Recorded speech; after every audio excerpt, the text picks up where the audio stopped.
Assalamualaikum warahmatullahi wabarakatuh. Bismillahirrahmanirrahim.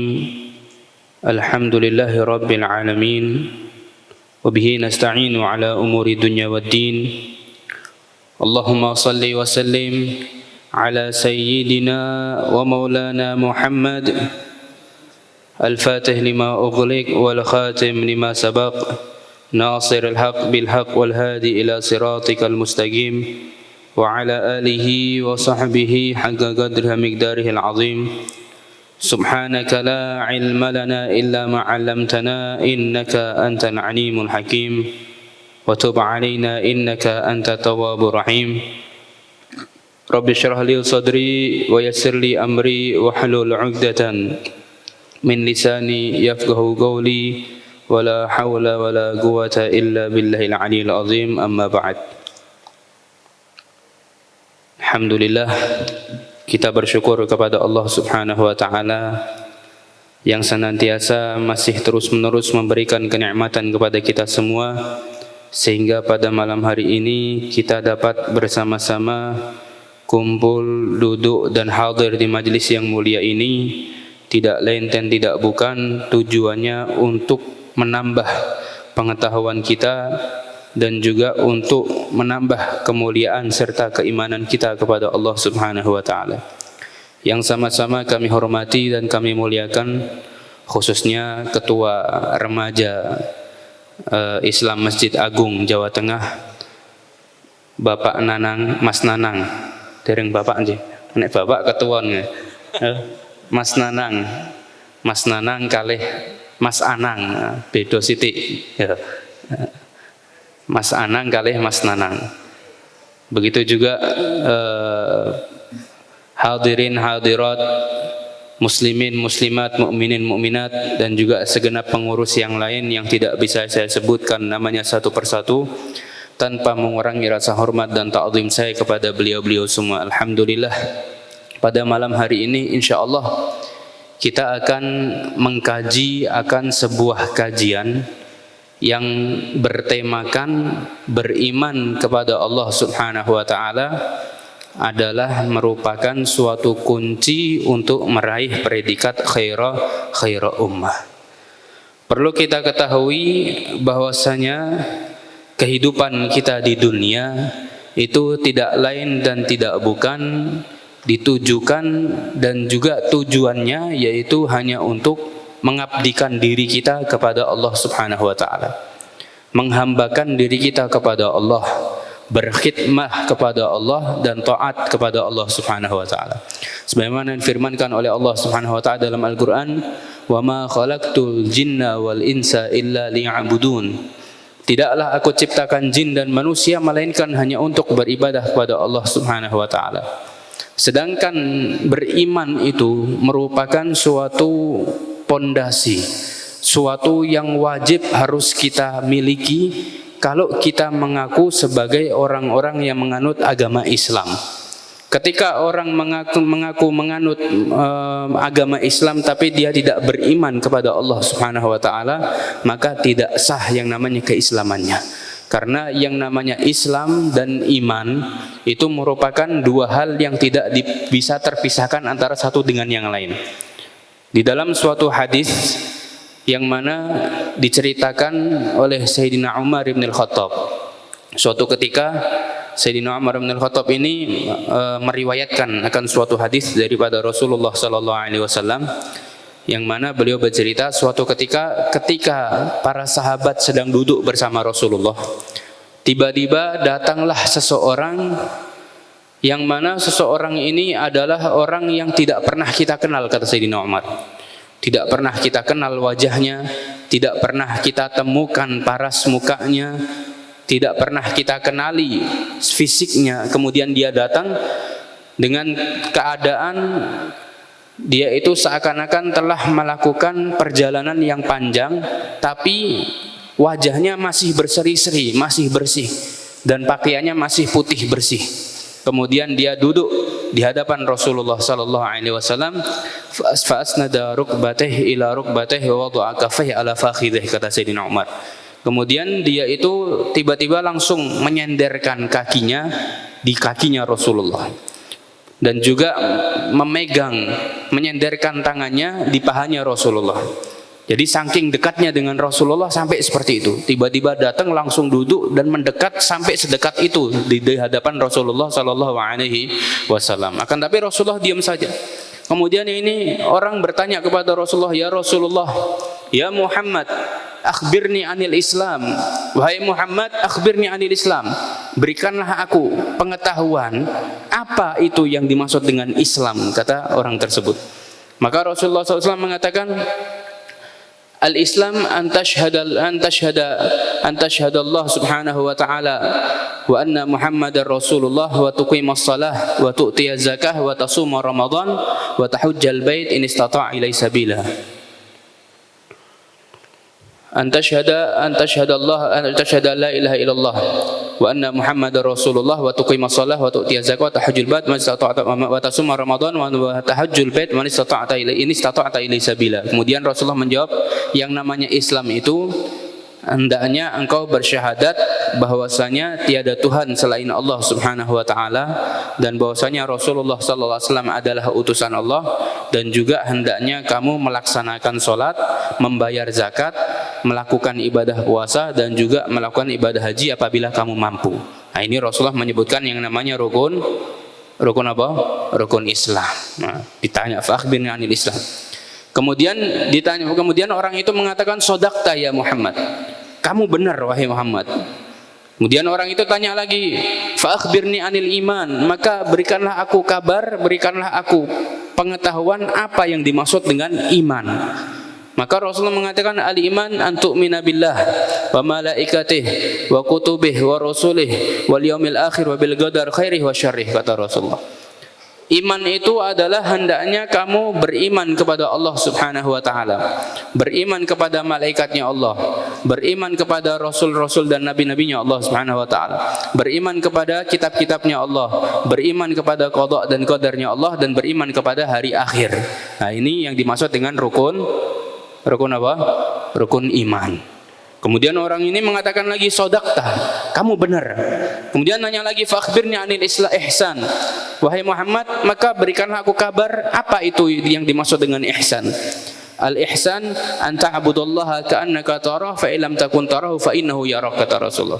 Yang dimaksud ihsan itu adalah hendaknya kamu beribadah kepada Allah seakan-akan kamu memandang Allah. Kalau misalkan kamu tidak bisa menghadirkan hal tersebut, maka hadirkanlah di dalam dirimu bahwasanya Allah sekarang sedang memperhatikanmu, kata Rasulullah SAW. Kemudian orang ini mengatakan lagi, sodakta, kamu benar. Kemudian dia tanya tentang hari kiamat. Fa akhbirni anis sa'ah, wahai Muhammad, maka berikanlah aku kabar apa itu yang namanya hari kiamat dan kapan terjadi yang namanya hari kiamat. Kemudian dijawab oleh Rasulullah, mal mas'ul anha bi'alaminas sa'il. Yang ditanya ini enggak lebih tahu daripada yang nanya, kata Rasulullah. Kemudian para sahabat ini bingung. Singkat cerita, hadisnya itu panjang. Kemudian sahabat bingung, kok bisa ini orang nanya kok langsung membenarkan? Biasanya orang kalau nanya dijawab enggak dibenarkan. Tapi ini orang nanya dijawab langsung dibenarkan. Para sahabat akhirnya bingung. Kemudian Rasulullah melihat wajahnya sahabat yang bingung semua, akhirnya dipanggil Sayyidina Umar oleh Rasulullah SAW. Kemudian Rasulullah mengatakan kepada Sayyidina Umar, ya Umar, atadri manis sa'il, wahai Umar, apakah kamu tahu siapa tadi yang nanya ini? Setelah orang ini pergi, kemudian Rasulullah mengatakan seperti itu, apakah kamu tahu siapa yang nanya ini? Maka Sayyidina Umar mengatakan, Allah wa rasuluhu alam, hanya Allah dan Rasulnya yang tahu.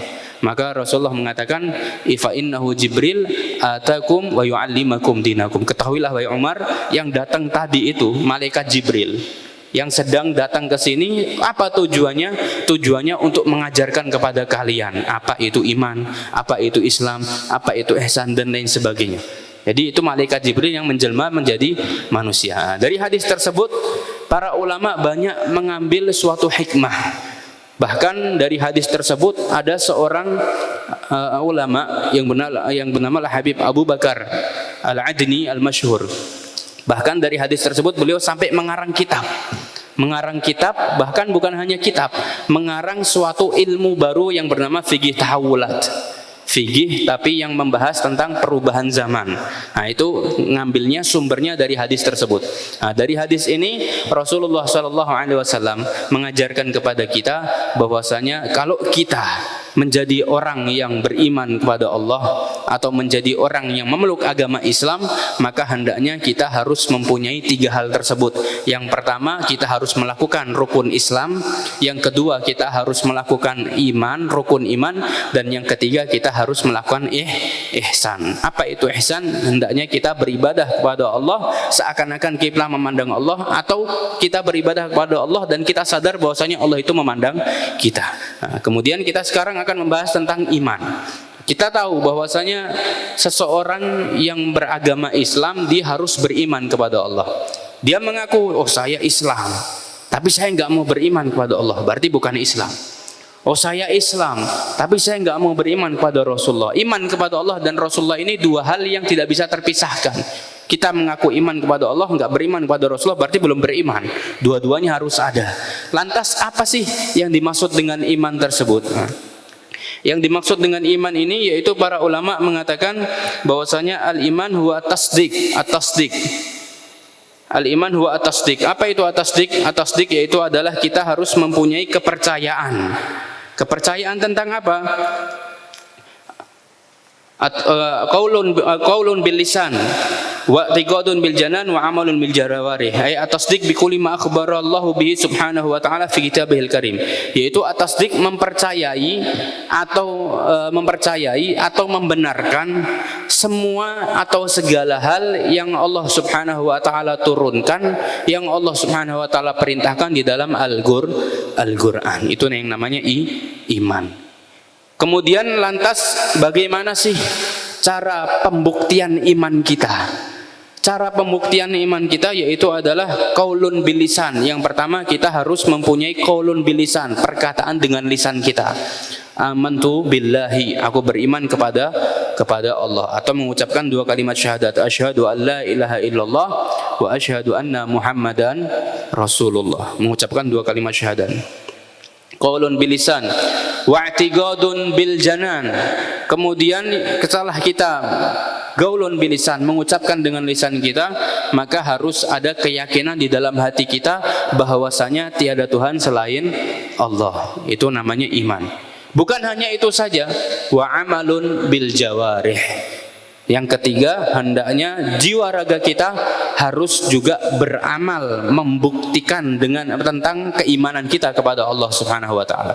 Bagaimana cara membuktikannya? Ya, cara membuktikannya kita harus mengikuti dan mentaati apapun yang Allah perintahkan kepada kita, baik dari perintahnya maupun larangannya harus kita laksanakan. Oh, Allah mewajibkan kita untuk melakukan sholat, ya kita wajib sholat. Oh, Allah Subhanahu wa taala melarang kita untuk berbuat maksiat, ya kita laksanakan. Jangan kita berbuat maksiat. Nah, ini yang namanya bukti iman kita kepada Allah Subhanahu wa taala. Oleh karena itu, di dalam Al-Qur'an pun juga Allah Subhanahu wa taala berfirman di dalam Al-Qur'an, Allah berfirman, a'udzubillahi minasyaitonir rajim, man 'amila shalihan min dzakarin aw untha wa huwa mu'minun falanuhyiyannahu hayatan thayyibah wa lanajziyannahum ajrahum bi ahsani ma kanu ya'malun. Barang siapa yang beramal dengan amalan yang soleh, baik dari orang laki-laki maupun orang perempuan, dan dia beriman kepada Allah Subhanahu wa taala, maka dia akan diberikan dengan kehidupan yang bahagia, dengan kehidupan yang baik, dan Allah Subhanahu wa taala akan berikan pahala kepadanya dengan sebaik-baiknya pahala sesuai dengan apa yang dia amalkan di dalam kehidupannya di dunia ini. Nah, dari ayat tersebut Allah Subhanahu wa taala memerintahkan kepada kita untuk beriman kepada Allah. Beriman kepada Allah. Bagaimana caranya beriman? Di dalam ayat yang lain juga Allah Subhanahu wa taala berfirman, a'udzubillahi minasyaitonir rajim, ya ayyuhalladzina amanu taqullaha haqqa tuqatih wa la tamutunna illa wa antum muslimun. Wahai orang-orang yang beriman, bertakwalah kalian kepada Allah Subhanahu wa taala dengan sebenar-benarnya takwa, dan janganlah kalian meninggal dunia melainkan dalam keadaan muslim, atau dalam arti beriman kepada Allah dan Rasulnya. Nah, kita diperintahkan oleh Allah Subhanahu wa taala untuk beriman, dan cara membuktikan iman kita adalah ya ayyuhalladzina amanu taqullah, yaitu dengan bertakwa kepada Allah. kepada Allah Subhanahu wa taala, taat kepada Allah, melakukan ibadah kepada Allah, menjauhi larangannya Allah. Nah, inilah amal atau bukti keimanan kita kepada Allah Subhanahu wa taala. Dan iman ini merupakan suatu kunci. Kalau kita ingin masuk ke dalam surganya Allah, tapi kita tidak mempunyai kuncinya, maka percuma, mustahil kita masuk ke dalam surganya Allah Subhanahu wa taala. Walaupun kita beramal dengan amalan yang soleh, walaupun kita sering membantu orang lain, walaupun kita sering bersilaturahmi, walaupun kita sering tersenyum, walaupun kita sering membantu, sering sedekah dan lain sebagainya, walaupun kita puasa setiap harinya, tapi kita tidak beriman kepada Allah Subhanahu wa taala, maka mustahil kita masuk dalam surganya Allah Subhanahu wa taala. Ibarat kita mempunyai rumah yang mewah, bertingkat dan lain sebagainya. Bahkan rumah yang kita miliki terbuat dari emas misalkan, contoh. Tapi kita nggak punya kunci rumahnya, maka mustahil kita bisa memasuki rumah tersebut. Karena suatu kunci itu merupakan sebuah alat yang bisa kita gunakan untuk memasuki suatu tempat. Itu adalah kunci. Begitu juga surganya Allah Subhanahu wa taala. Kita tidak akan bisa masuk ke dalam surganya Allah Subhanahu wa taala kecuali kita harus memiliki kunci. Apa kuncinya? Miftahul jannah apa? La ilaha illallah. Tiada Tuhan selain Allah. Kunci surga adalah tiada Tuhan selain Allah. Yang dimaksud dengan tiada Tuhan selain Allah yaitu kita yakin bahwasanya tiada Tuhan selain Allah dan bahwasanya Rasulullah sallallahu alaihi wasallam adalah utusan Allah. Bahkan di dalam surat Al-Asr Allah Subhanahu wa taala berfirman, a'udzubillahi minasyaitonir rajim, wal 'asr innal insana lafi khusr illal ladzina amanu wa 'amilus shalihat wa tawasaw bil haqq wa tawasaw bis sabr. Di situ Allah Subhanahu wa taala berfirman wal 'asr, bahkan Allah bersumpah demi masa. Innal insana lafi khusr, semua manusia itu rugi kata Allah. Baik yang laki maupun yang perempuan, baik yang tampan maupun yang tidak, baik yang cantik maupun yang tidak, baik yang putih maupun yang tidak, baik yang tinggi maupun yang pendek dan lain sebagainya.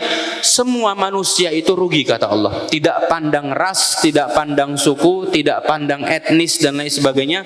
Allah Subhanahu wa taala mensamaratakan bahwasanya semua manusia itu dalam keadaan rugi. Semua manusia itu dalam keadaan sengsara. Semua manusia itu dalam keadaan tercela illal ladzina amanu, kecuali siapa? Kecuali orang-orang yang beriman kepada Allah Subhanahu wa taala. Illal ladzina amanu, terus apa? Wa amilus shalihat wa tawasaw bil haqq wa tawasaw bis sabr, kecuali orang-orang yang beriman kepada Allah dan orang-orang yang beramal soleh dan orang-orang yang selalu berwasiat dengan kebenaran dan juga berwasiat dengan kesabaran. Di sini Allah Subhanahu wa taala memerintahkan kepada kita untuk beriman kepada Allah Subhanahu wa taala. Kalau kita lihat hikmah daripada susunan surat Al-Asr, kenapa kok Allah Subhanahu wa taala setelah meniadakan, menafikan atau bahkan mensamaratakan bahwasanya semua manusia itu rugi, kenapa kok setelah hal tersebut Allah Subhanahu wa taala mengatakan illal ladzina amanu, kecuali orang yang beriman? Kenapa kok enggak mengatakan illal ladzina ya'maluna shalihat, kecuali orang-orang yang beramal soleh? Kenapa Allah tidak mengatakan kecuali orang-orang yang ahli ibadah? Kenapa Allah Subhanahu wa taala dia mengatakan kecuali orang-orang yang saling membantu, tolong menolong antara satu dengan yang lain? Akan tapi Allah mengatakan illal ladzina amanu, didahulukan. Karena yang namanya iman itu adalah kunci kita untuk masuk ke dalam surganya Allah dan kunci kita untuk meraih kebahagiaan baik di dunia maupun di akhirat.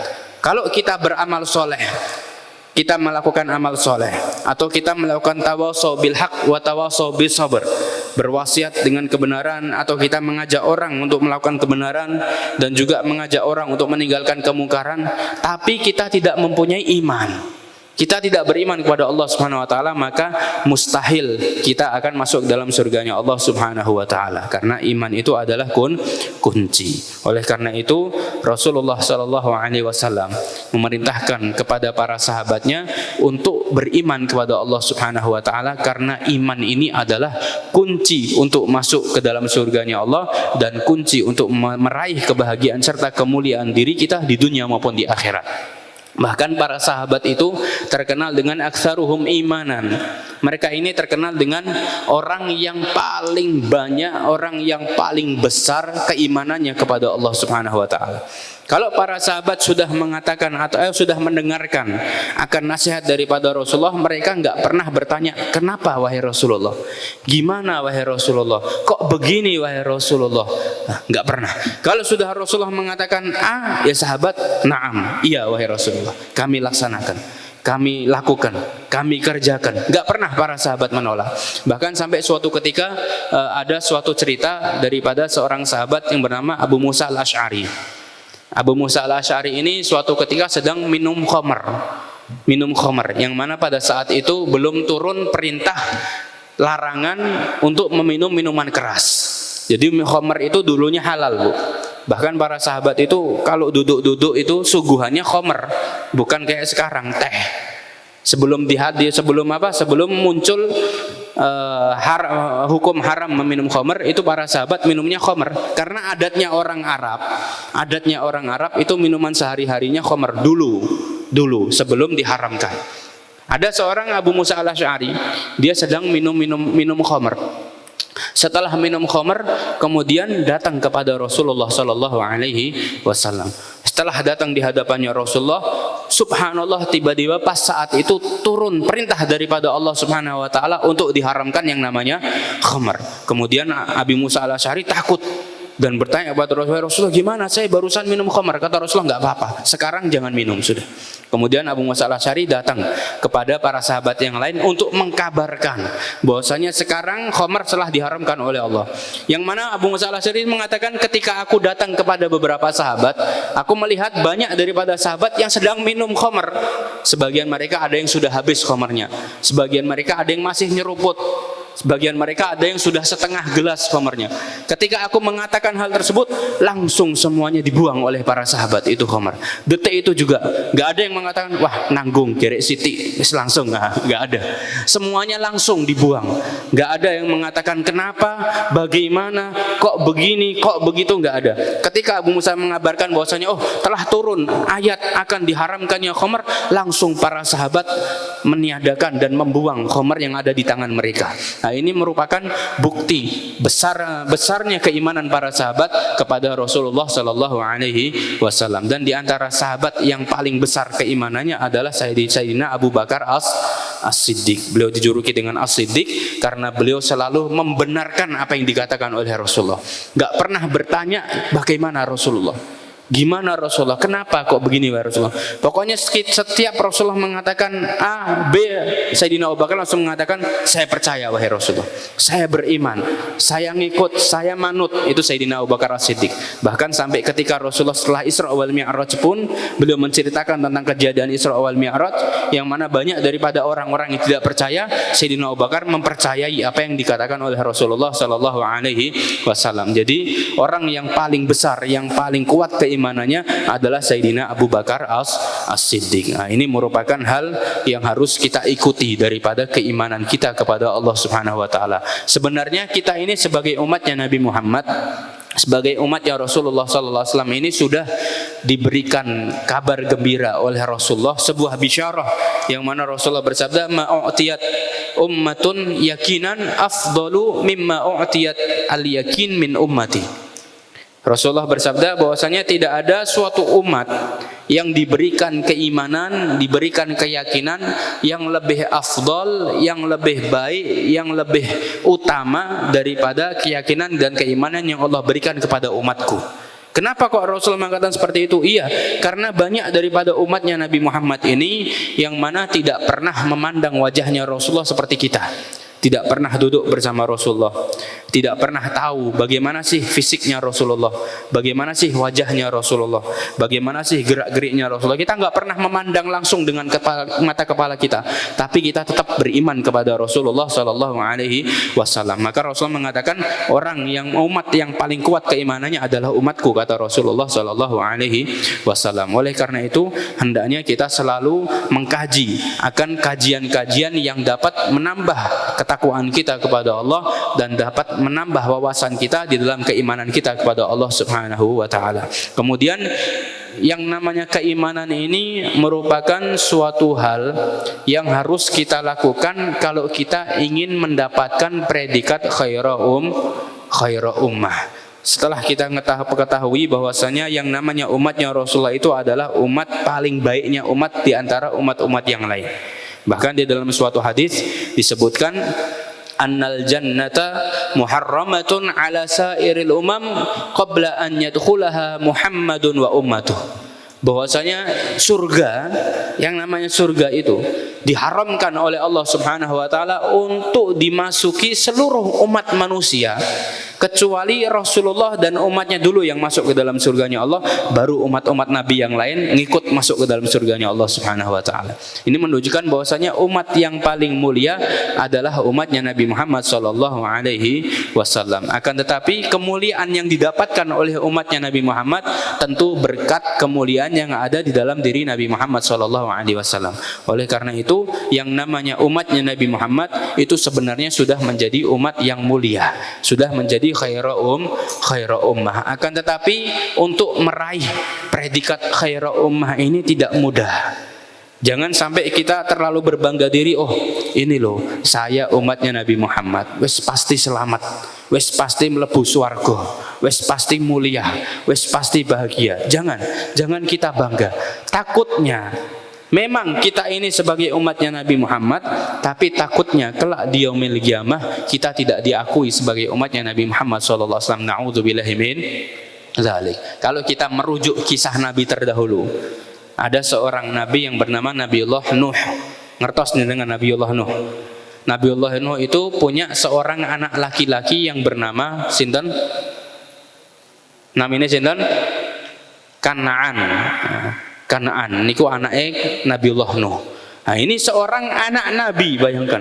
Ketika Nabiullah Nuh meminta akan diturunkannya suatu musibah atau suatu bala kepada orang-orang pada saat itu, dan Allah turunkan yang namanya banjir yang sangatlah besar. Ketika itu Nabiullah Nuh memohon kepada Allah Subhanahu wa taala agar Allah selamatkan anaknya. Walaupun anaknya ini bukan orang yang beriman kepada ayahnya, walaupun anaknya ini bukan orang yang beriman kepada Allah Subhanahu wa taala, tapi yang namanya seorang ayah dan anak itu mempunyai tali ikat kasih sayang antara satu dengan yang lain.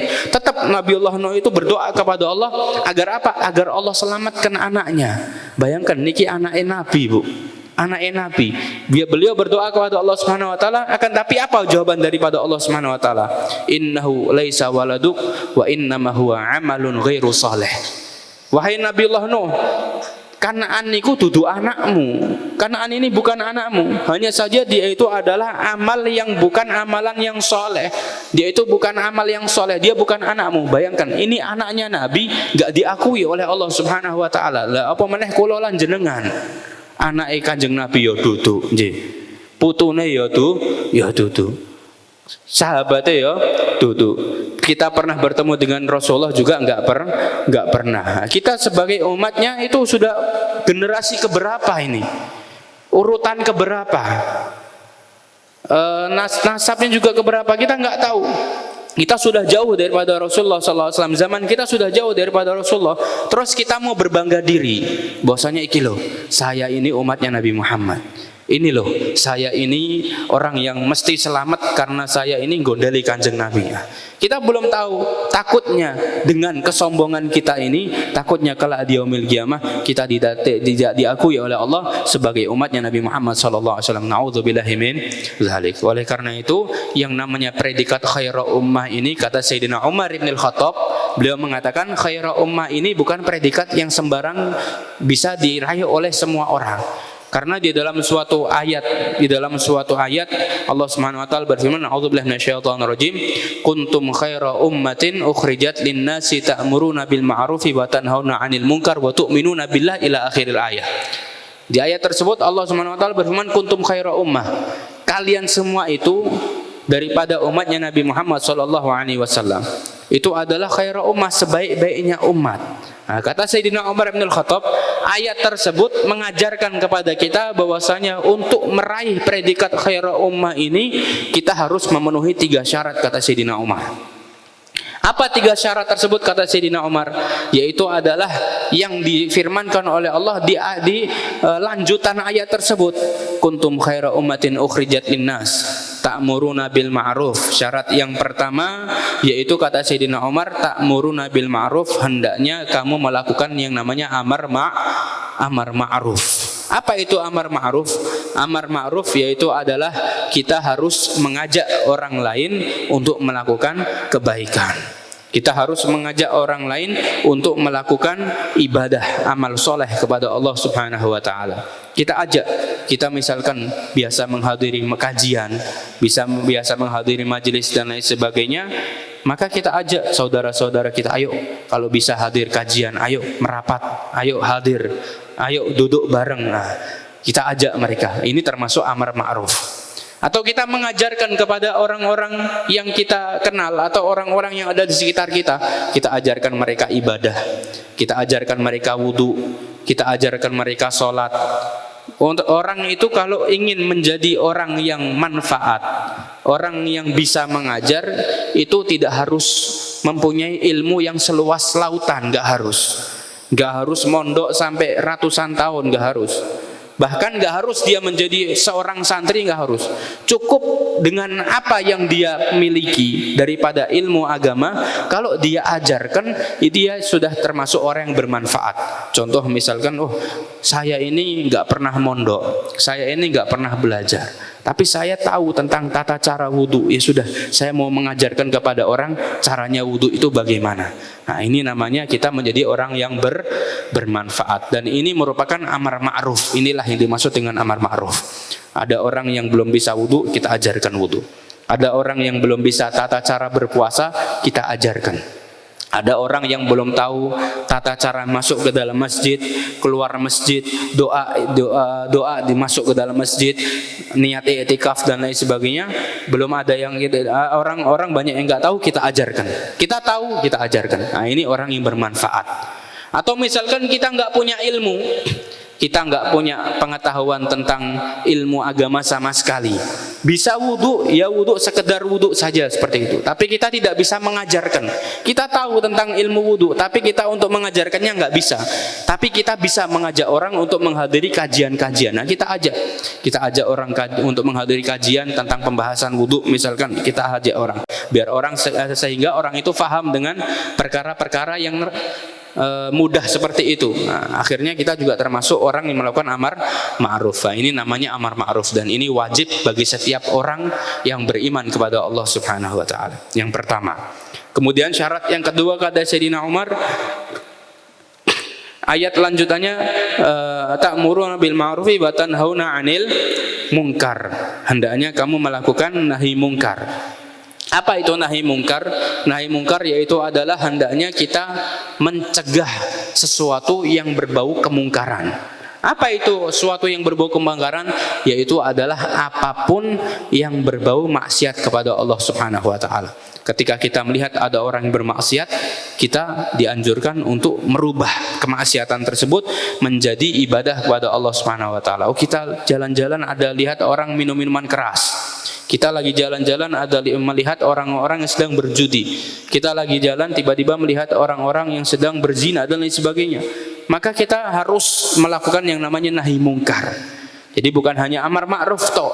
Nahi mungkar ini juga perlu. Bukan hanya amar ma'ruf.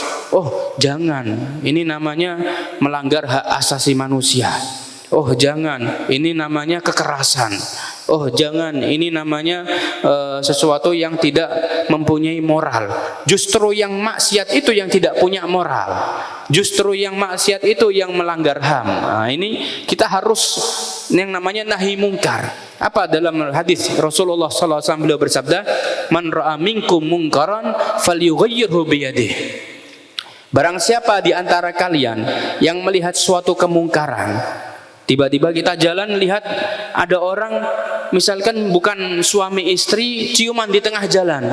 Kita harus apa kata Rasulullah yang harus kita lakukan? Falyughayyirhu biyadihi. Hendaknya kita merubah hal tersebut dengan tangan kita, dengan kekuatan kita. Kalau tidak bisa kita rubah dengan kekuatan kita, ya kita harus melakukan suatu hal yang sekiranya bisa merubah dia. Kita melihat dia sedang bermaksiat, ya kalau misalkan kita punya kekuatan, kita rubah dengan kekuatan kita. Langsung kita tegur, langsung dengan tangan kita. Nah, ini orang yang paling kuat imannya. Seperti Sayyidina Umar ibn al-Khattab. Sayyidina Umar ini orang yang paling gak bisa lihat kemaksiatan. Beliau sekali lihat kemaksiatan, langsung dibunuh ini orangnya. Ada orang kafir yang melecehkan Rasulullah, yang menghina Rasulullah, langsung dibunuh oleh Sayyidina Umar. Nah ini Sayyidina Umar. Bahkan Rasulullah pun juga sama. Rasulullah ini adalah sebaik-baiknya manusia yang melakukan nahi mungkar. Bahkan suatu ketika Rasulullah SAW pernah ingin membakar rumah orang yang tidak pernah sholat berjamaah ke masjid. Bayangkan, orang nggak pernah sholat jamaah di masjid, rumahnya pengen dibakar oleh Rasulullah SAW. Bahkan Rasulullah juga pernah merobohkan masjid, dan ini termasuk nahi mungkar. Karena pada saat itu ketika Rasulullah SAW membangun masjid, tiba-tiba ada orang kafir Quraisy juga bangun masjid. Niatnya apa? Niatnya untuk menyaingi masjidnya Rasulullah. Untuk menyaingi masjidnya Rasulullah. Jadi niatnya ini bukan murni untuk ibadah, bukan murni untuk taat, bukan murni untuk mengajak orang biar bisa beribadah dengan tenang, tapi niatnya untuk menyaingi masjidnya Rasulullah Sallallahu Alaihi Wasallam. Langsung dirobohkan masjidnya oleh Rasul. Ini termasuk nahi mungkar. Termasuk apa? Nahi mungkar. Maka Rasulullah bersabda, "Man ra'a minkum mungkaran falyughayyirhu biyadihi." Barang siapa yang melihat suatu kemungkaran, hendaknya dia merubahnya dengan tangannya. Bahkan suatu ketika Rasulullah pernah mengutus Sayyidina Abu Bakar As-Siddiq untuk menuju ke negara Yaman. Apa tujuannya? Untuk mengecek orang-orang yang tidak pernah bayar zakat. Kalau misalkan banyak yang tidak pernah bayar zakat, diperintahkan untuk memerangi mereka. Bayangkan, disuruh perang oleh Rasulullah, memerangi apa? Orang-orang yang nggak bayar zakat. Ini termasuk nahi mungkar. Kemudian apa kata Rasulullah? Man ra'a minkum mungkaran falyughayyirhu biyadihi fa illam yastati' fa bilisanihi, kata Rasulullah. Kalau kita nggak bisa dengan kekuatan kita, kita lihat ada orang judi di tengah jalan, wah iki nek tak bubarke ya aku sing mati, awakku cilik ora iso apa-apa, ya nek tak jotos ya aku sing dijotos, nek tak gepuk ya aku sing digepuk. Kita nggak bisa merubah dengan kekuatan kita. Maka paling minimal kata Rasulullah, kalau dia nggak mampu, ya minimal dengan lisannya dia, dengan ucapannya dia, dinasihati dengan baik, dinasihati dengan semampu kita. Fa'ilam yastati, kata Rasulullah, kalau dia nggak bisa lagi menasihati dengan lisan, wah iki nek tak nasihati aku dipateni, ora mungkin iso. Tak nasihati, rak mungkin dirungokke, iki wong tua, aku cah cilik. Nah, misalkan seperti itu. Kita nggak bisa menasihati mereka. Maka apa kata Rasulullah SAW? Fa illam yastati fa bi qalbihi wa dzalika at'aful iman. Kalau dia tidak mampu menasihatinya, maka paling minimal, sudah paling minimal itu fa bi qalbihi, dengan hatinya. Bagaimana dengan dengan hatinya itu?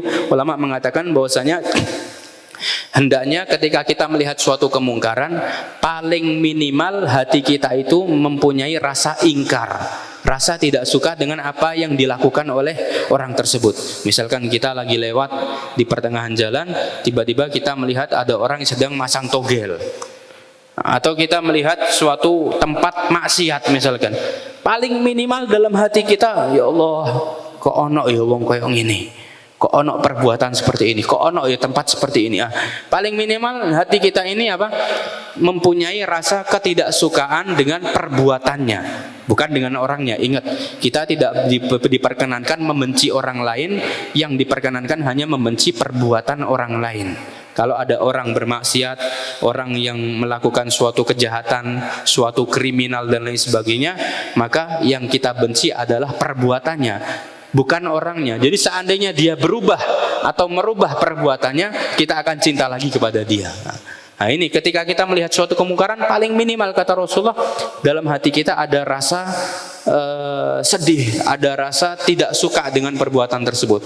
Wa dzalika at'aful iman, dan itu adalah iman yang paling dhaif kata Rasulullah, iman yang paling lemah. Itu sudah paling minimal. Jangan sampai kita melihat suatu kemungkaran malah kita diamkan, kita biarkan saja. Terlebih lagi malah kita ikut berkecimpung di dalam kemungkaran tersebut, malah kita termasuk orang yang mungkar juga. Man tasyabbaha biqaumin fahuwa minhum. Barang siapa yang menyerupai suatu kaum, maka dia termasuk golongan orang tersebut. Jangan sampai kita melihat suatu kemungkaran malah kita dukung, malah kita bantu, malah kita danai, malah kita donasikan harta kita kepada mereka, atau kita terjun juga bersama mereka. Ini malah kita termasuk orang yang seperti mereka walaupun kita tidak mengerjakannya. Karena ada suatu dosa, ada suatu perbuatan. Al-Imamul Haddad beliau mengutip di dalam kitabnya An-Nasiihud Diniyah, di dalam kitabnya Risalatul Muawanah, tepatnya di bab niat. Di situ beliau mengutip bahwasanya niat itu tidak mempengaruhi di dalam suatu kemaksiatan, kata Imam Haddad. Kan kalau kita mengkaji bab niat, ketika kita berniat untuk melakukan suatu hal yang baik, kita dapat pahala daripada Allah. Tapi niat itu tidak mempengaruhi suatu kemaksiatan, kata Imam Haddad. Contohnya apa?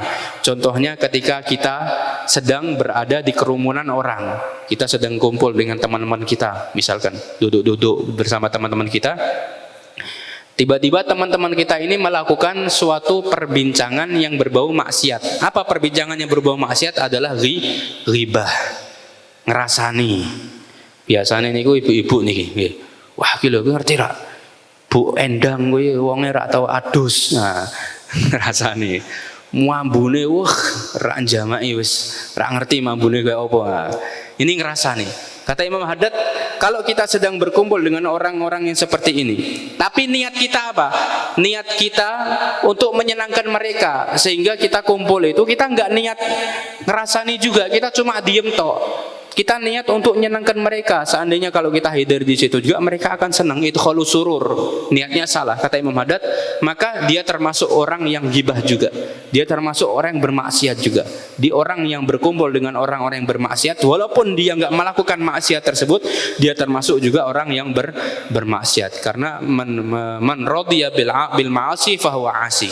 Orang yang ridho dengan suatu kemaksiatan, dia juga termasuk orang yang melakukan kemaksiatan itu sendiri. Jadi kalau kita melihat suatu kemungkaran, hendaknya paling minimal dalam hati kita ada rasa ingkar di dalam perbuatan tersebut. Nah, ini adalah yang dimaksud dengan nahi mungkar. Syarat kepinten itu kedua. Nah, sekarang syarat yang ketiga untuk menjadi khaira ummah. Apa syarat yang ketiga? Wa tu'minuna billah. Hendaknya kamu beriman kepada Allah Subhanahu wa ta'ala. Percuma orang melakukan amar ma'ruf dan nahi mungkar tapi tidak beriman kepada Allah. Percuma orang yang beramal soleh tapi tidak beriman kepada Allah. Percuma orang yang melakukan hal-hal kebaikan tapi tidak beriman kepada Allah Subhanahu wa ta'ala. Karena iman inilah yang menjadi kunci kita untuk meraih kebahagiaan di sisi Allah Subhanahu wa ta'ala, baik di dunia maupun di akhirat. Ikhwani rahimakumullah, oleh karena itu hendaknya kita harus selalu mencari atau meraih daripada predikat khaira ummah ini dalam kehidupan kita di dunia. Karena yang namanya manusia, orang hidup di dunia ini dianjurkan oleh Rasulullah SAW untuk selalu introspeksi diri. Kita harus introspeksi diri kita. Bagaimana caranya kita itu harus menjadi orang yang lebih baik lagi di kemudian hari. Bagaimana caranya kita harus menjadi orang yang lebih lagi di kemudian hari. Karena Rasulullah SAW bersabda, man kana yaumuhu khairum min amsi fahuwa rabih. Barang siapa yang harinya itu lebih baik dari hari kemarin, maka dia termasuk orang beruntung, kata Rasulullah SAW. Bahkan di dalam suatu hadis Rasulullah itu menggambarkan kepada kita apa sih dan siapa sih orang-orang yang pintar itu, orang-orang yang cerdas itu, kata Rasulullah. Beliau bersabda, al-kayyisu man dana nafsuh wa amila lima ba'dal maut, kata Rasulullah. Wal ajizu man ittaba nafsuhu hawaha wa tamanna 'ala Allahi al-amani. Orang yang cerdas itu, kata Rasulullah, adalah orang-orang yang selalu mempersiapkan dirinya untuk menghadapi kematian atau untuk menghadapi kehidupan yang akan dia alami setelah dia meninggal dunia. Nah, ini orang-orang yang cerdas, orang yang selalu menyiapkan bekal, orang yang selalu mengumpulkan bekal, orang yang selalu memperbanyak amal ibadah yang dia pergunakan, yang dia siapkan untuk menghadap kepada Allah Subhanahu wa ta'ala. Ini orang-orang yang cerdas. Karena hakikat kita hidup di dunia ini, kita sedang melakukan sebuah perjalanan. Orang kalau sedang melakukan sebuah perjalanan, dia harus punya bekal. Dan bekal yang dia gunakan ini adalah bekal yang sekiranya bisa dia manfaatkan ketika dia sudah sampai di tujuannya. Kalau sebelum sampai di tujuannya bekalnya sudah habis, maka di tujuannya dia akan sia-sia, nggak bisa apa-apa. Mau kemana nggak bisa, mau beli ini nggak bisa, mau duduk di sini nggak bisa, mau pakai ini nggak bisa, karena bekalnya sudah habis. Tapi kalau bekalnya dia banyak, ketika dia sudah sampai tujuannya, dia mau melakukan apapun bisa, karena bekal yang dia miliki adalah bekal yang banyak. Oleh karena itu kita hidup di dunia ini dianjurkan oleh Rasulullah untuk selalu memperbaharui daripada keimanan kita, daripada amalan ibadah kita, daripada ketakwaan kita kepada Allah Subhanahu wa taala, sehingga kita menjadi orang-orang yang lebih baik dan lebih baik lagi, dan menjadi orang yang dimuliakan oleh Allah Subhanahu wa taala di dunia dan di akhirat. Amin ya rabbal alamin. Terakhir ada sebuah hikmah. Ada sebuah hikmah daripada ketakwaan seorang hamba kepada Allah Subhanahu wa taala, yang mana Allah Subhanahu wa taala abadikan di dalam surat Al-Insyirah. Kalau kita baca surat Al-Insyirah, di situ Allah Subhanahu wa taala berfirman, fa inna ma'al usri yusra, inna ma'al usri yusra. Terus fa idza faraghta fansab wa ila rabbika farghab. Nah, di situ ada sebuah hikmah yang mana Allah Subhanahu wa taala berfirman, fa inna ma'al usri yusra. Setiap kesulitan, setiap kesukaran, setiap sesuatu yang sulit itu ma'al usri yusra, selalu dibarengi dengan suatu kemudahan. Di situ kalau kita pahami ayatnya, itu Allah tidak mengatakan setelah kesulitan akan muncul kemudahan. Tapi Allah mengatakan setiap kesulitan di situ ada kemudahan, dibarengi ada kemudahan. Bahkan 2 kali Allah mengatakan, fa inna ma'al usri yusra, inna ma'al usri yusra. 2 kali diulangi oleh Allah Subhanahu wa taala. Dan hal ini menunjukkan bahwasanya setiap kesulitan yang kita lakukan itu pasti ada solusinya. Setiap kesulitan yang kita alami itu pasti ada solusinya, ada jalan keluarnya. Akan tetapi solusi dan jalan keluar ini bisa kita dapatkan kalau kita mengamalkan ayat yang selanjutnya. Fa idza faraghta fansab wa ila rabbika farghab. Apa ayat yang selanjutnya? Fa idza faraghta fansab. Kalau kamu mempunyai waktu luang, maka bercapek-capeklah dirimu. Wa ila rabbika farghab, dan teruslah kamu berjalan menuju kepada Allah Subhanahu wa taala. Berusahalah kita untuk menuju pada Allah. Di situ Allah memberikan kuncinya bagi kita. Kalau kita ingin mendapatkan solusi di dalam setiap kesulitan kita, setiap dapat kesulitan langsung ada solusinya. Setiap ada hal yang menurut kita itu menjadikan sempit kehidupan kita, langsung ada solusinya. Kalau kita ingin mendapatkan hal tersebut, kata Allah, fa idza faraghta fansab, selalulah kita manfaatkan waktu luang kita untuk ibadah kepada Allah Subhanahu wa taala. Terus 7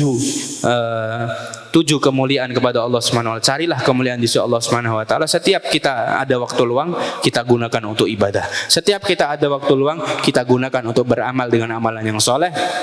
Maka ketakwaan kita yang seperti inilah dan keimanan kita yang seperti inilah yang dapat menjadikan kita sebagai orang-orang yang selalu mendapatkan solusi di dalam segala kesulitan kita. Semoga kita dijadikan oleh Allah Subhanahu wa taala orang-orang yang selalu beriman kepada Allah, orang-orang yang selalu bertakwa kepada Allah Subhanahu wa taala, dan semoga kita juga dapat meninggal dalam keadaan beriman kepada Allah Subhanahu wa taala, dan semoga kita juga selalu dibimbing oleh Allah Subhanahu wa taala selalu melakukan ketaatan, meninggalkan kemaksiatan, melakukan amalan yang soleh, melakukan ibadah-ibadah wajib dan sunnah, dan semoga kala di yaumil qiyamah kita mendapatkan syafaat daripada Nabi Muhammad sallallahu alaihi wasallam, mendapatkan naungan daripada Nabi Muhammad, berada di bawah golongannya Nabi Muhammad, dan semoga di akhir hayat kita dapat meninggal dalam keadaan husnul khatimah. Husnul amin ya rabbal alamin. Ya muqallibal qulub, tsabbit qulubana ala ta'atik wa ala dinikal Islam. Amin ya rabbal alamin. Mungkin ini saja yang dapat saya sampaikan, kurang lebihnya mohon maaf. Yang sebesar-besarnya billahi taufiq. Assalamualaikum warahmatullahi taala wabarakatuh. Waalaikumsalam warahmatullahi wabarakatuh. Alhamdulillah, terima kasih Habib Ridho. Untuk acara yang selanjutnya yaitu sesi tanya jawab. Monggo dari para hadirin jamaah yang ingin bertanya mengenai tema tersebut. Bismillahirrahmanirrahim. Assalamualaikum warahmatullahi wabarakatuh. Terima kasih Habib atas ilmunya yang diberikan kepada kita. kita senang sekali dapat ilmu dari Habib yang mungkin dari kan ada yang tidak tahu menjadi tahu. Di sini yang akan saya tanyakan, kunci utama untuk meraih surganya Allah adalah iman. Nah, di sini kadang kita sebagai hamba Allah, iman kita kadang mengalami fase. Kadang fase naik, kadang fase turun. Ataupun kita bisa dikatakan kadang iman kita kuat, kadang iman kita lemah. Yang biasanya kita rajin melakukan sunnah-sunnahnya, yang biasa kita rajin melakukan puasa dan yang lain-lainnya, tiba-tiba kita mengalami penurunan iman yang biasa kita lakukan, jadi biasa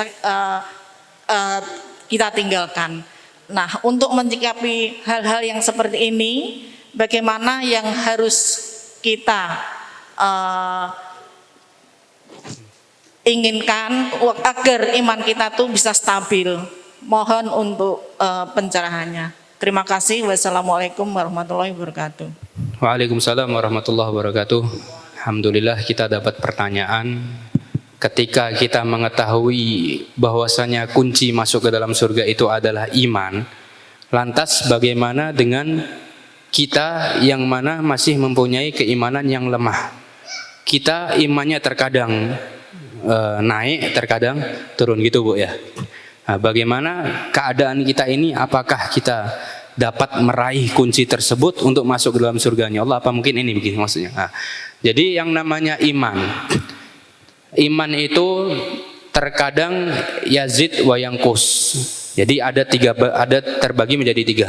Terkadang ada yang mempunyai iman yazid wa la yanqus, terus bertambah dan tidak berkurang.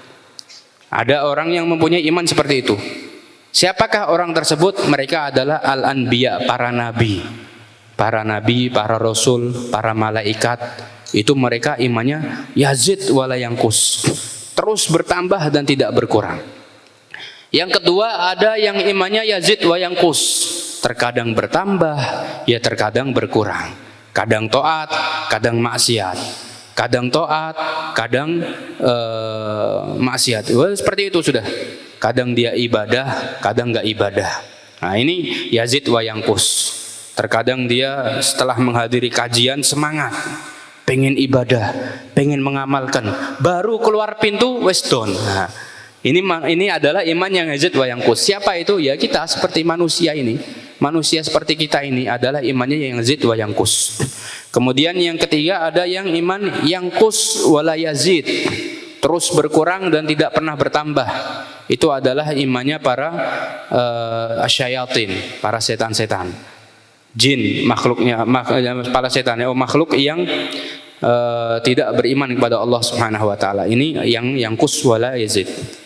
Nah, di antara ketiga ini yang namanya manusia itu imannya yazid wa yanqus, bertambah dan berkurang. Bahkan sampai suatu ketika ada seorang sahabat yang bertanya kepada Rasulullah SAW, ya Rasulullah, kenapa kok kami ini setiap menghadiri kajian, setiap mendengarkan nasihat, kami ini selalu bersemangat, seakan-akan kami ini sudah tercharger 100%. Kalau HP itu tercharger sudah 100%, tapi baru keluar dari kajian itu sudah lemes. Baru keluar dari kajian, terkadang sampai rumah sudah lain cerita. Tadi misalkan kita mendengarkan kajian tentang sodakoh, wah pokoknya aku baru mulai ini pengen tak sodakoh ke duitku. Saya mau sodakoh nyumbang ke masjid 200.000 misalkan. Kita sudah semangat.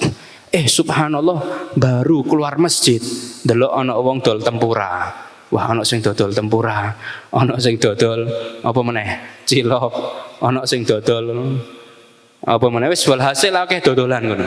Akhire imane kita, akhire sedekah kita berkurang. Wah, iki 300.000 nek tak sedekah kowe kabeh aku ora iso tuku tempura iki.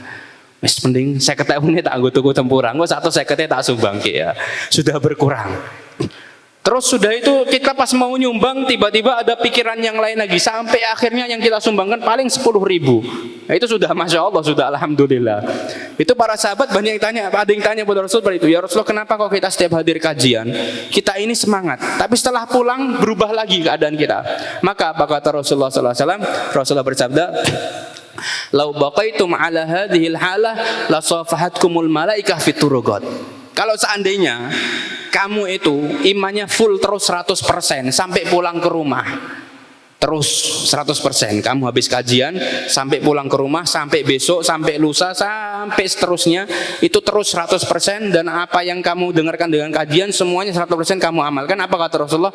Niscaya malaikat salaman kalian jenengan, kata Rasulullah. Ini menunjukkan bahwasanya apa? Yang namanya manusia itu terkadang terjerumus ke dalam perbuatan dosa, terkadang terjerumus ke dalam suatu kemaksiatan, terkadang terjerumus ke dalam suatu kesalahan. Akan tetapi kesalahan dan dosa dan juga kemaksiatan yang pernah kita lakukan, kita ambil pelajaran. Hendaknya setiap kita melakukan kemaksiatan, setiap kita terjerumus dalam suatu perbuatan dosa, hendaknya kita selalu bercepat-cepat untuk beristighfar kepada Allah Subhanahu wa taala. Jadi kita terus berusaha introspeksi diri kita untuk memperbaharui diri kita sambil belajar di dalam cara menambah keimanan kita kepada Allah Subhanahu wa taala. Jadi yang namanya manusia seperti itu. Sumyal insan insanan likathrati nisyani. Dinamakan manusia itu karena sering lupa, sering salah, sering terjerumus dan lain sebagainya. Tapi dari hal tersebutlah kita harus mengambil pelajaran. Setiap kita melakukan sebuah kemaksiatan bukan dengan sengaja ya. Setiap kita melakukan sebuah kemaksiatan langsung beristighfar kepada Allah dan kita merubah diri kita untuk tidak melakukannya lagi, berjanji, menyesal. Nah, ini yang namanya manusia seperti itu. Jadi kita harus selalu mencas keimanan kita, mencas diri kita dengan apa? Dengan selalu ibadah pada Allah Subhanahu wa taala. Dan alhamdulillah kita hadir majelis-majelis seperti ini itu juga termasuk mencas keimanan kita. Minimal kalau misalkan keimanan kita, misalkan kalau diibaratkan baterai, minimal kalau baterai kita 0% atau 30%, kita hadir kajian bisa 100 minimal, kurang-kurang itu 70 wis alhamdulillah, you know, paling minimal daripada kita nggak hadir sama sekali. Minimal kita bisa mengamalkan walaupun sedikit apa yang kita dapatkan daripada pelajaran, kita amalkan sedikit. Nah, ini merupakan imannya manusia seperti itu. Yazid wa yanqus, terkadang naik, terkadang turun. Hanya saja pas saat kita turun, hendaknya kita berusaha untuk menaikkannya lagi. Nah, seperti inilah harus kita lakukan hal tersebut. Karena yang namanya manusia itu nggak ada yang maksum. Yang maksum itu hanya para anbiya, orang yang mempunyai darajatul ismah. Apa yang maksum itu? Maksum itu dijaga oleh Allah dari perbuatan maksiat, itu hanya para nabi. Sedangkan kita semua ini ya terkadang maksiat, tapi jangan sampai kita terlena dengan kemaksiatan yang kita lakukan. Kita maksiat, taubat kepada Allah, menyesal tidak melakukan dengan lagi, beristighfar kepada Allah Subhanahu wa taala. Inilah yang harus kita lakukan dalam kehidupan kita. Cukup, Bu. Kenapa? Masih cukup atau ada lagi ya, Bu? Iya. Monggo para hadirin jamaah yang ingin bertanya, monggo masih. Mas Rifki bisa diaturkan ke, sebutkan nama kalian asalnya saking pundi. Bismillahirrahmanirrahim. Assalamualaikum warahmatullahi wabarakatuh. Waalaikumsalam warahmatullahi wabarakatuh. Perkenalkan, saya Fauzan asalnya dari Meranggen. Tadi di sini Al Habib menjelaskan tentang iman dan takwa. Lalu bagaimanakah peran iman dalam membangun ketakwaan kepada Allah Subhanahu wa taala? Mohon penjelasannya. Syukron walafumikum. Wassalamualaikum warahmatullahi wabarakatuh. Waalaikumsalam warahmatullahi wabarakatuh. Peran iman di dalam membangun ketakwaan kepada Allah Subhanahu wa taala. Sebenarnya bukan iman yang membangun ketakwaan. Jadi takwa kitalah yang dapat memperkuat keimanan kita kepada Allah Subhanahu wa taala. Karena yang namanya iman itu adalah yakin bahwasanya Allah Tuhan kita. Itu iman. Untuk memperkuat akan hal tersebut sehingga terus menetap di dalam hati kita, terus menetap dalam pikiran kita, hendaknya kita bertakwa kepada Allah Subhanahu wa taala. Nah, takwa yang bagaimana yang harus kita lakukan untuk memperkuat keimanan kita? Bahkan Rasulullah sallallahu alaihi wasallam itu menganjurkan kepada kita untuk selalu berdoa kepada Allah dengan doa, ya muqallibal qulub, tsabbit qulubana ala dinikal Islam. Wahai zat yang membolak-balikan hati, teruslah mantapkanlah hati kita ini di dalam memeluk agamamu. Nah, ini harus kita ketahui bahwasanya yang namanya iman itu dapat kita perkuat lagi dengan ketakwaan kita kepada Allah Subhanahu wa taala. Lantas bagaimana takwanya kita kepada Allah Subhanahu wa taala? Takwanya kita kepada Allah yaitu adalah bi an yuta'a fala yu'sa wa yudhkara fala yunsa wa yushkara fala yukfar, sebagaimana dikutip oleh Al-Imam Haddad di dalam kitab An-Nasaihud Diniyah. Bi an yuta'a fala yu'sa, hendaknya kita taat kepada Allah dan berusaha untuk tidak maksiat kepada Allah.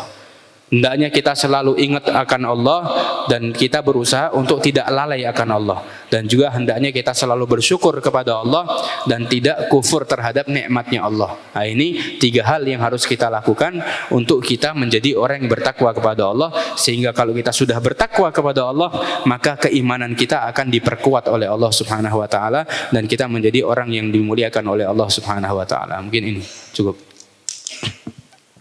Monggo para hadirin jamaah untuk pertanyaan yang terakhir. Ini 3 pertanyaan pada malam hari ini. Monggo. Belakang Mas. Belakang. Ada. Nanya. Oh, enggak ya Mas. Enggak. Atau mungkin kita cukupkan pertanyaan pada malam hari ini. Oh, masih ada. Monggo, Mas Imam. Bismillahirrahmanirrahim. Assalamualaikum warahmatullahi wabarakatuh. Waalaikumsalam warahmatullahi wabarakatuh. Di zaman sekarang kan zamannya sosial media, Bib. Itu jika kita mempunyai rasa takut, rasa malu atau rasa pekewoh untuk mengingatkan seseorang atau kalangan umum yang lain, apakah itu diperkenankan untuk mengunggah suatu video, suatu postingan atau statement di sosial media, entah itu Instagram atau WA, dengan tujuan untuk menyindir perilaku pelaku maksiat gitu, Bib. Itu apakah dibenarkan seperti itu atau ada langkah-langkah yang lebih baik lagi? Karena di sini ada yang mau mengingatkan tapi mungkin ada rasa pekewoh, malu atau rasa takut gitu, Bib. Terima kasih. Wassalamualaikum warahmatullahi wabarakatuh. Waalaikumsalam warahmatullahi wabarakatuh. Nah, ini menyindir orang lain di dalam mengingatkan dia daripada perbuatannya, maksudnya seperti itu. Ya, baik itu di sosial media, WhatsApp, Instagram, YouTube, Twitter dan lain sebagainya. Nah, apakah diperbolehkan kita menyindir orang lain dengan tujuan untuk menasihatinya agar dia berhenti di dalam suatu kemaksiatan. Nah, di dalam melaksanakan nahi mungkar, itu kita boleh melakukan hal apapun selagi hal ini masih di dalam sesuai koridor syariat agamanya Allah Subhanahu wa taala. Dan sebagaimana sabdakan oleh Rasulullah yang seperti itu yang telah kita dengarkan tadi, man ra'a minkum munkaran falyughayyirhu biyadihi, kata Rasulullah. Dia harus merubah dengan kekuatannya. Fa illam yastati fa bilisanihi, kalau enggak mampu ya dia dengan lisannya. Nah, dengan lisannya dia enggak mampu, ya minimal dia sindir-sindirlah sekiranya dia bisa merasa bahwasanya oh ini sedang menyindir saya ini. Oh ini sedang tertuju kepada saya. Nah, itu enggak apa-apa, diperbolehkan. Enggak ada masalah. Kita menyindir orang untuk tujuan untuk menasihati dia agar berhenti dalam suatu kemaksiatan, itu enggak masalah. Enggak masalah. Yang tidak diperbolehkan itu kalau kita membuka aib orang lain. Nah, kita membuka aib orang lain. Misalkan ada orang yang habis berzina, kita tahu dia berzina, ada buktinya, ada saksinya dan lain sebagainya. Kemudian kita unggah di sosmed. Wah, iki ana wong jenenge Tugiman, wingi bar zina. Kuwi Tugiman tanggoku kuwi lho sing wong ngene ya. Itu namanya kita buka aib orang lain, bukan nyindir itu. Nah, kalau kita nyindir, kita post di status kita. Wah, iki aku duwe kontak itu Tugiman iki. Wah, tak post ning status kuis. Bahwasanya zina itu haram. Orang yang berzina akan begini ya. Akhirnya itu gimana ngelihat, oh ternyata zina itu haram ini ya. Maka dia merasa bahwasanya itu nasihat untuk dirinya. Itu diperbolehkan, nggak ada masalah. Nggak ada masalah, ya. Sampun Mas Imam. Ya. Langsung saja untuk acara selanjutnya yaitu doa yang akan dipimpin oleh beliau Al-Habib Ridho Barba. Kami haturkan. بسم الله الرحمن الرحيم الحمد لله رب العالمين اللهم صل وسلم على سيدنا محمد في الأولين والآخرين وصل وسلم على سيدنا محمد في النبيين المرسلين وصل وسلم على سيدنا محمد في الملأ الأعلى إلى يوم الدين ولما نظم الفكر من درار الأوصاف المحمدية عقودا توجهت إلى الله متواصلا بسيدي وحبيبي محمد صلى الله عليه وسلم أن يجعل سعي فيه مشكورا وفعلي فيه محمودا وأن يكتب عملي في الأعمال المقبولة وتوجهي في التوجهات الخالصة والصلات الموصولة اللهم يا من إليه تتوجه الآمال فتعود ظافرة ولا بإزته تحط رحال فتغشى منه الفيوضات الغامرة أتوجه إليك بأشرف الوسائل لديك سيد المرسلين عبدك الصادق الأمين سيدنا محمد الذي عمت رسالته العالمين أن تصلي وتسلم على تلك الذات الكاملة مستودع أمانتك وفي ذكر وهمين راية دعواتك الشاملة الأب الأكبر المحبوب لك المخصص بشرف الأخبار في كل موطن من مواطن القرب والمظهر قاسم إمدادك في عبادك وسكك وسيرشادك لأهل ودادك سيد الكونين وأشرف الثقلين العبد المحبوب الخالص المخصوص منك بأجل الخصائص اللهم صل وسلم عليه وعلى آله وأصحابه ولحضرة كرام محبابه اللهم إنا نقدم إليك جاه هذا النبي الكريم ونتوسل إليك بشرف مقامه العظيم أن تلاحظنا في حركاتنا وسكناتنا بعين عنايتك وأن تحفظنا في جميع أطوارنا وتقلباتنا بجميل رعايتك وحسين وقايتك وأن تبلغنا من شرف القرب إليك وإلى هذا الحبيب غاية آمالنا وتتقبل منا ما تحركنا فيه من نياتنا وأعمالنا وتجعلنا في حضرة هذا الحبيب من الحاضرين وفي طرائق اتباعه من السالكين ولحقك وحقه من المؤدين ولعهدك من الحافظين اللهم إن لنا طمعا في رحمتك الخاصة فلا تحرمنا وظنونا جميلة هي وصلتنا إليك فلا تخيبنا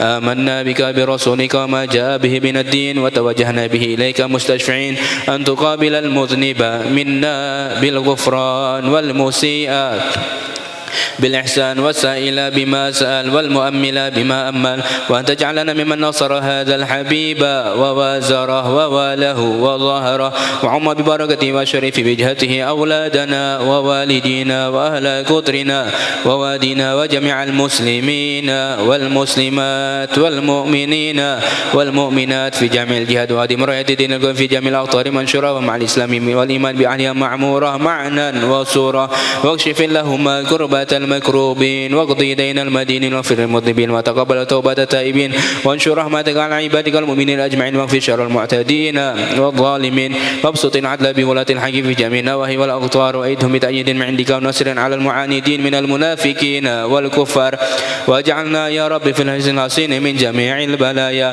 في الهرز المكين من الذنوب والخطايا ودمنا في العمل بطاعتك وفسق في خدمتك قائمين وإذا توفيتنا فتوفنا مسلمين مؤمنين واختم لنا منك بخير أجمعين وصل وسلم على هذا الحبيب المحبوب للأجسام والأرواح والقلوب وعلى آله وصحبه من إليه منسوب وآخر دعوانا أن الحمد لله رب العالمين سبحان ربك رب العزة عما يصفون وسلام على المرسلين والحمد لله رب العالمين بسر الفاتحة.